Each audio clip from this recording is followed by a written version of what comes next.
The falsification that most people think about is sales inflation. How do you make sales look higher than they really are?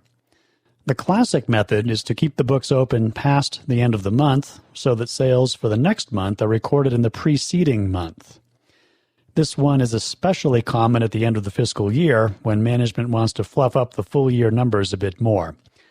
But that one is obvious. Let's be a little more subtle. How about delaying the recordation of sales returns, or delaying sales discounts, for that matter? Just push them into the next period so they appear as subtractions from gross sales in the following month.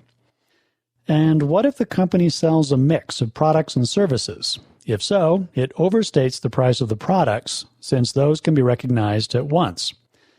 Otherwise, more of the sale would be associated with the service, which might not be completed for months.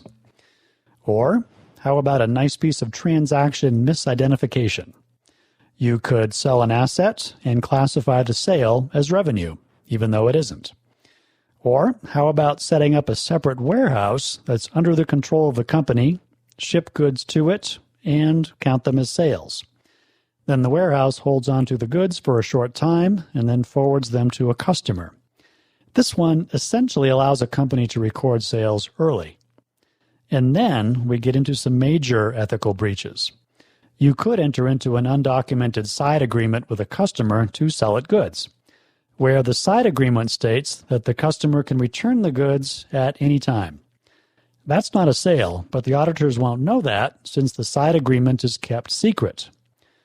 Or how about round tripping? This is when the company sells goods to a customer and agrees in advance to buy the goods back at a later date. It doesn't do anything to increase profits, but it does boost revenues.